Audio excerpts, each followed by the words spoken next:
चलिए बच्चों, आप सभी का स्वागत है गुरु कृपा क्लासेस में। तो आज हम करेंगे एक्सरसाइज 7.2 का क्वेश्चन नंबर 5। ठीक है, तो ध्यान से देखिएगा। क्वेश्चन नंबर 5 से find the ratios in which line segment joining A के भी कोऑर्डिनेट्स दिए हैं और बी के भी कोऑर्डिनेट्स दिए हैं is divided by X axis.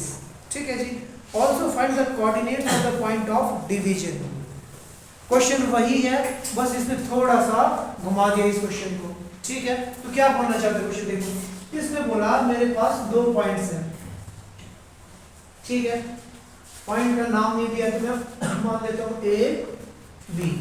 ठीक है, ए बी पॉइंट है और उसके कोऑर्डिनेट्स है हमारे पास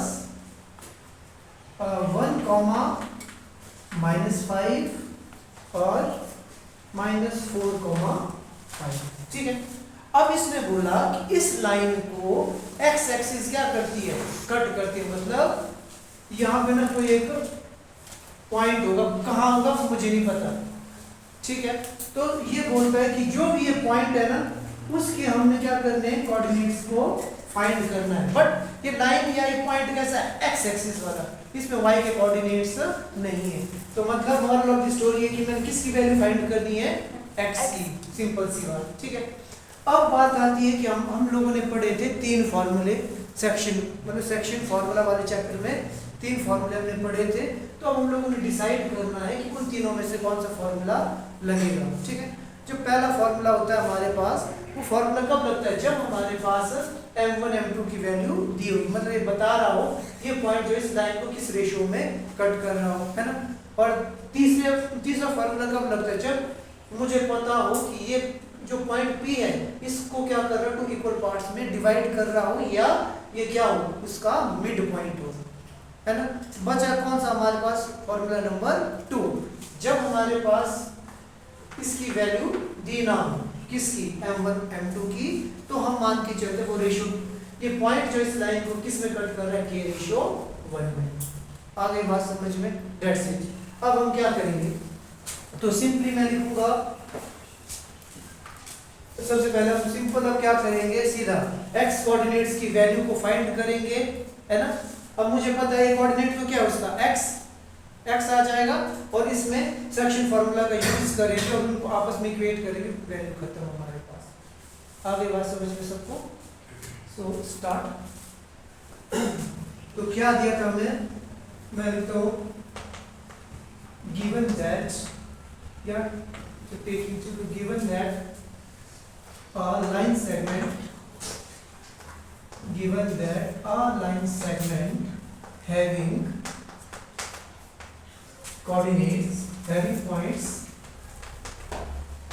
like given that a line segment A B having coordinates,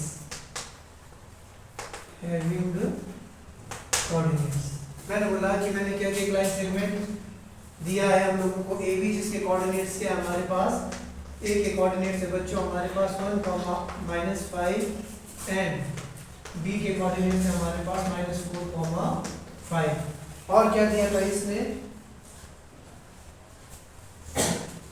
और हम बोलते हैं कि late P be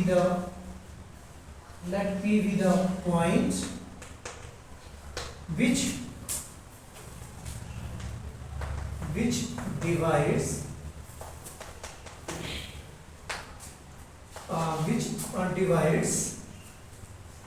A B, बस। ठीक है जी। मैंने बोला कि मैंने क्या किया, लाइन सेगमेंट ए बी के कोऑर्डिनेट्स लिखे, और मैंने बोला कि P वो पॉइंट है जो इसको क्या करता है, डिवाइड करता है। ठीक है जी, और जिसके कोऑर्डिनेट क्या है, divide A B whose coordinates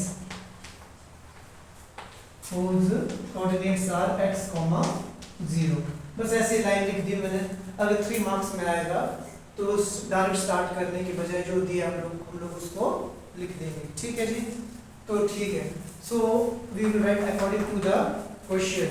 so coordinates can be given by, जो p के कोऑर्डिनेट्स px, 0, क्योंकि x एक्सिस की बात कर रहा था, इसलिए पॉइंट p के कोऑर्डिनेट्स होंगे x और 0। ठीक है जी। और फॉर्मूला क्या था हमारे पास, अगर किसी को याद होगा, तो सेक्शन फॉर्मूला वाला क्या था, m1 x2 plus m2 x1 upon m1 plus m2। और जब हमारे पास ये रेशियोज नहीं दिए होते थे केवल, तो हम क्या करते हैं m1 को k मानते हैं, m2 को 1, ठीक है ना। तो सिमिलरली आ जाएगा k y2 plus y1 upon k plus 1। अब मैं क्या करूंगा, comparing the x coordinates, x के कोऑर्डिनेट्स को मैं आपस में क्या कर दूंगा, कंपेयर कर दूंगा, ठीक है। तो क्या आता है हमारे पास, देखना सबने। तो चलो पहले वैल्यू डाल देते हैं हम। तो पहला क्या आ जाएगा, k x2 की वैल्यू कितनी है जी हमारे पास, ये क्या हमारे पास x1 y1 x2 y2। समझ में आया कि नहीं आया, सबको आया ना। तो x2 की वैल्यू देखो क्या है हमारे पास -4, शाबाश। x1 की वैल्यू कितनी है 1, तो नीचे आ गया हमारे पास k प्लस 1। चलो या तो ऐसा करते हैं ना, रुकना 1 मिनट नहीं तो हमारे को y की, चलो y निकाल देते हैं, बस निकालने की जरूरत नहीं है। चलो y2 की वैल्यू कितनी थी हमारे पास 5 प्लस y1 कितना था हमारे पास -5 अपॉन k प्लस 1। एक्चुअल में पता क्या करना चाह रहा था मैं, सीधा डायरेक्ट कर सकता था कंपेयरिंग द x कोऑर्डिनेट्स, तो मैंने सिर्फ इसकी वैल्यू निकालनी नहीं थी, मैंने सिर्फ इसको और इसको ही कंपेयर करके कर देना था, ठीक है। अब मैंने लिख दिया जो लिख दिया, ठीक है। अब इसके बाद मैं लिखता हूँ comparing the coordinates of x। समझ में आया सबको, मैंने क्या किया, सेक्शन फॉर्मूला का यूज किया इसमें, ठीक है।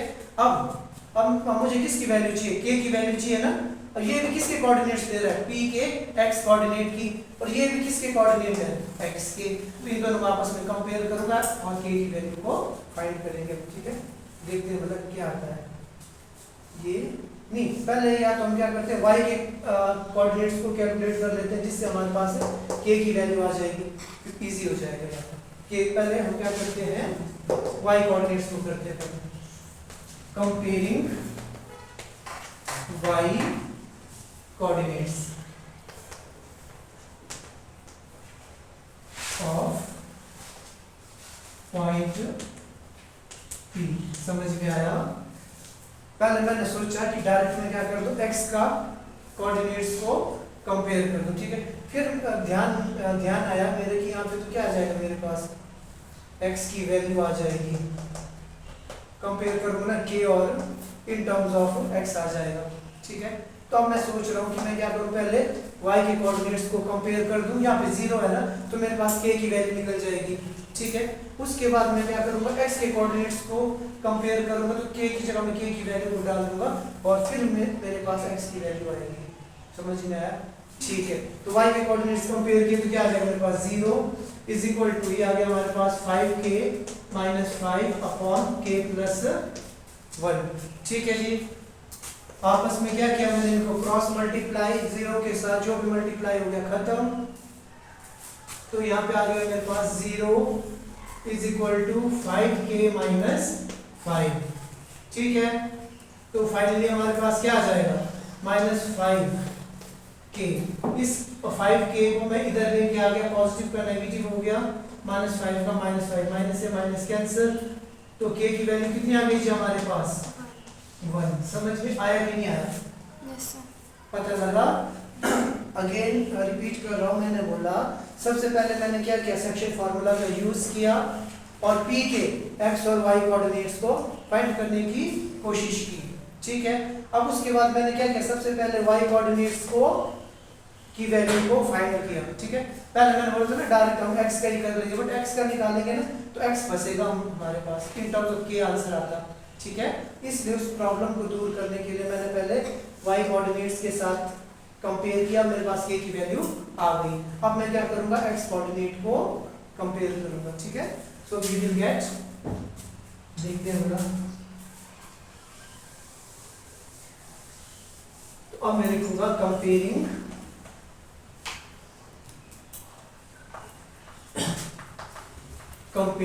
x coordinates,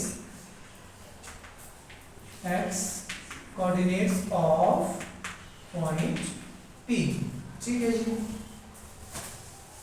x coordinates of point P, अब ध्यान से देखना, यहाँ पे x का कोऑर्डिनेट क्या है, x, और यहाँ पे क्या है -4k + 1 divided by k + 1।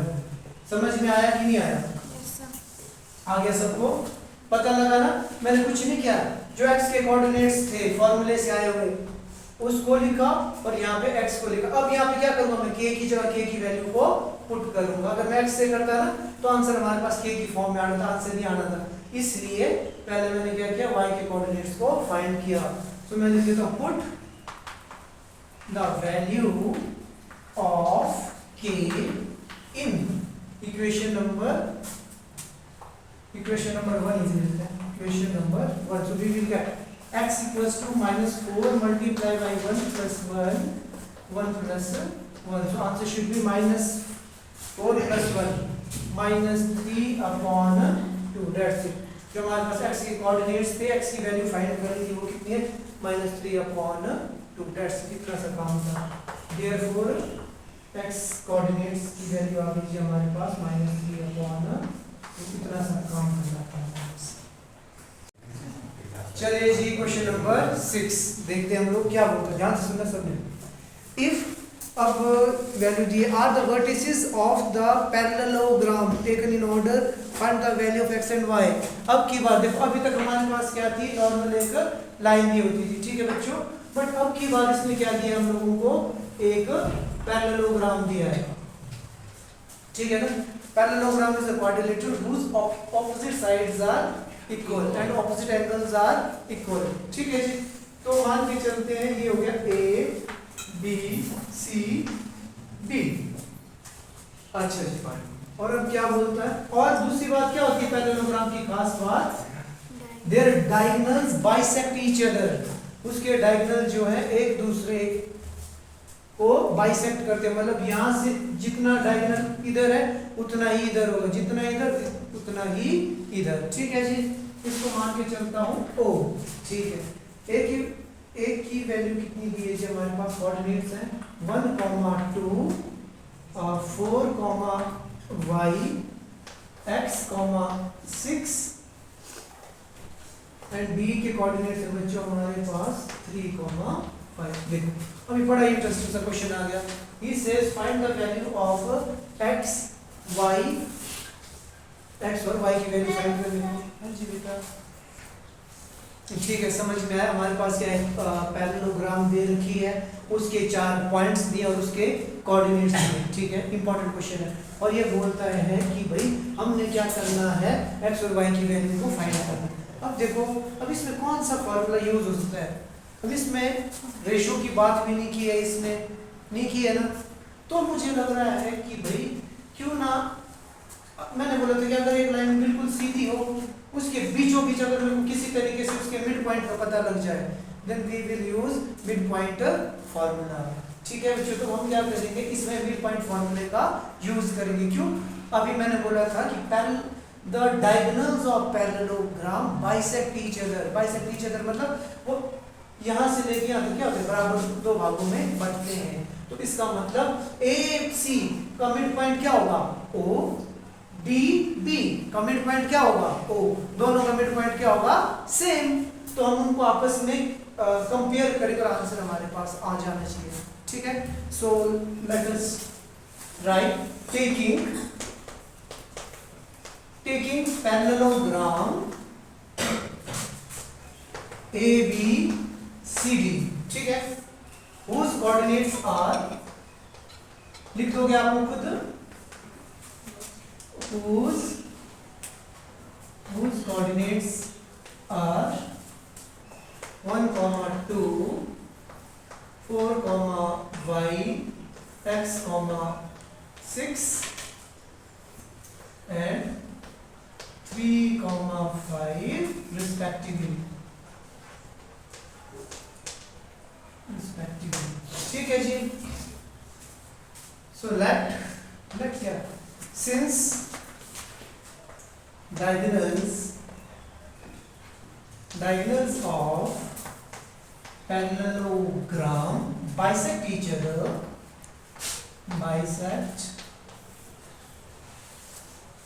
bisect each other, so O with a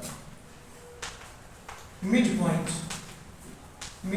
of किस का AC and BD diagonal respectively। अब इसको मैंने इस लैंग्वेज में लिखा, आप अपनी लैंग्वेज में भी लिख सकते हैं। अगर 3 मार्क्स का क्वेश्चन आएगा तो मजबूरी हम लोगों को कुछ तो लिखना ही पड़ेगा, ठीक है, डायरेक्ट हम स्टार्ट नहीं कर सकते, ठीक है, क्लियर है बात? ओके देन सबसे पहले मैं बोलता हूँ कौन सी डायगोनल पकड़ रहा हूँ, टेकिंग डायगोनल ए सी, ठीक है जी। मिड पॉइंट का फॉर्मूला क्या था बच्चों हमारे पास जी, using by mid point x1 upon x2 upon divided by 2 और y1 by 2 divided बिल्कुल सही, शाबाश, वेरी गुड। तो मैं मान के चलता हूँ इसके कोऑर्डिनेट्स क्या थे x1 और y1, ठीक है, हम मान के चलते हैं इसके कोऑर्डिनेट्स क्या थे x1 और, फिर यार तुम कंफ्यूज हो जाओगे इसमें, जो इसके कोऑर्डिनेट्स माने मैंने a और b, मान के चलते हैं इसके कोऑर्डिनेट्स माने मैंने a और b, ठीक है, ध्यान से देखना सबने, ठीक है। अब मैं क्या करूंगा, ओ मिड पॉइंट फॉर्मूले का यूज करो, तो फॉर्मूला क्या था, इसके coordinate x1 plus x2 divided by 2 comma y1 plus y2 divided by 2, समझ में आया बच्चों?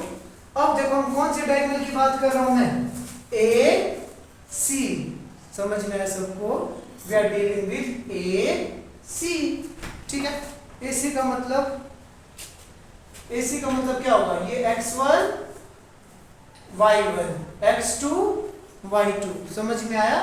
जब हम AC की बात करेंगे तो ये x1 होगा, ये y1, ये x2 y2, तो वैल्यू पुट कीजिए, चलो लिख दूं यहाँ पे मैं, क्योंकि क्या होगा जो x1 y1, ये हमारे पास x2 y2, तो क्या आया, x1 की वैल्यू कितनी थी 1 प्लस x2 कितना था जी, x अपॉन 2, है ना, कितना ही आया, ठीक है जी। और दूसरा देखो y1 की वैल्यू कितनी है जी हमारे पास 2 प्लस 6 अपॉन 2, समझ में आया कि नहीं आया?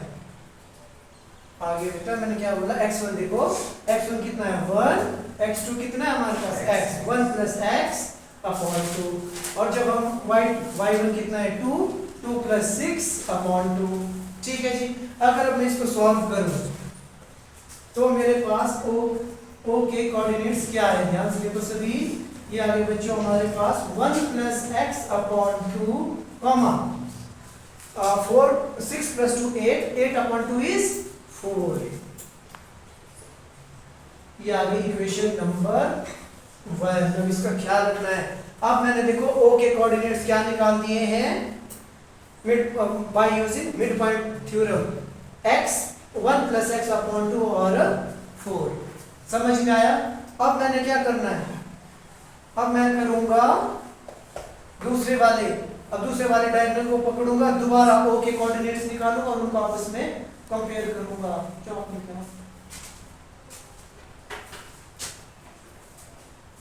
ठीक है।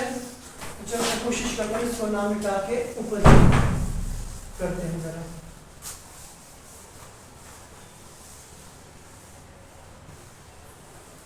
ठीक है जी।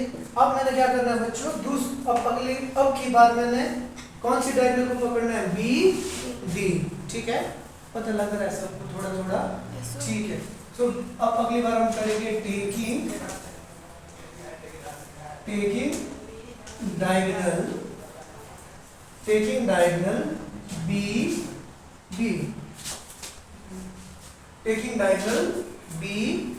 डी, ठीक है जी। तो अब देखो अगेन, अब हमने क्या निकालना है, ओ के ही कोऑर्डिनेट्स को फाइंड करना है, ठीक है जी, ध्यान से देखना सबने। तो फॉर्मूला तो वही रहेगा, बट अब क्या हो जाएगा, मैंने बोला है डी डी लिया, तो ये हो जाएगा x1 y1 और ये हो जाएगा x2 y2। समझ में आया कि नहीं आया? जब मैं ए सी को पकड़ रहा था तो पहला ये x1 y1 था, x2 y2 था। अब की बात मैं दूसरा डायगोनल पकड़ रहा हूँ B D, x1 y1 x2 y2। ठीक है जी, तो formula should be what 4 + 3 upon 2 comma ये कितना था y + 5 अपॉन 2। समझ में आया कि नहीं आया? पता लगा? अब की बात x1 4 + 3 अपॉन 2 ये वाला फॉर्मूला यूज किया मैंने ऊपर, ठीक है।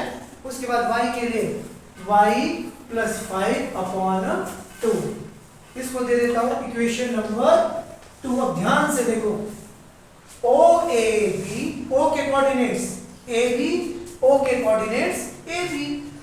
यहाँ पे ये किसके कोऑर्डिनेट्स, ये किसके कोऑर्डिनेट्स है x, x की वैल्यू देगा ये किस, अच्छा x के a लिखा है, ये a की वैल्यू देगा, ये b की वैल्यू देगा, नीचे वाला भी ये a की वैल्यू देगा, ये किसकी वैल्यू देगा b की। एक ही चीज के दो अलग अलग नाम है तो एक ही ना। अब मैं क्या करूंगा, from equation 1 and 2 comparing x coordinates with each other, y coordinates with each other, by comparing these two we can calculate the value of x and y।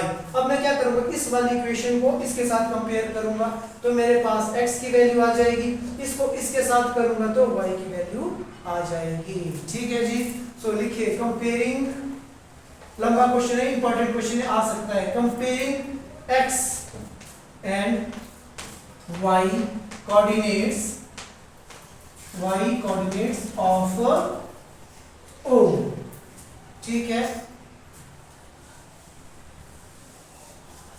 Coordinates of A sir ओ नहीं, ए नहीं बेटा ओ। अब हम क्या कर रहे हैं, अब जब हमने ए सी यूज किया था ना, हमने ओ के कोऑर्डिनेट्स निकाले, जब बी डी निकाला अगेन हमने किसके कोऑर्डिनेट्स निकाले, ओ के निकाले। तो हम क्या करेंगे, ओ के कोऑर्डिनेट्स को कंपेयर करेंगे x और y को आपस में, comparing x and y coordinates of a respectively in from equation 1 and 2। मैं अगर नहीं आप सीधा लिखना है कि हमने क्या करना है, x और y कोऑर्डिनेट्स को मैं डायरेक्ट लिख दिया, comparing x and y coordinates of O respectively from equation number 1 and equation number 2। This is our equation number 1 and this is our equation number 2। So we will get x coordinates, ये देखो 4 में 3 जोड़ा तो 7/2 किसके बराबर होगा, ये भी x कोऑर्डिनेट, ये भी x कोऑर्डिनेट, ये आ गया 1 + x अपॉन 2। ये आ गया हमारे पास x के कोऑर्डिनेट्स, y के कोऑर्डिनेट्स कितना है, y + 5 upon 2 which is equals to how much 4। बस इन दोनों इक्वेशंस को हमने कंपेयर करना और हमारे पास आंसर आ गया।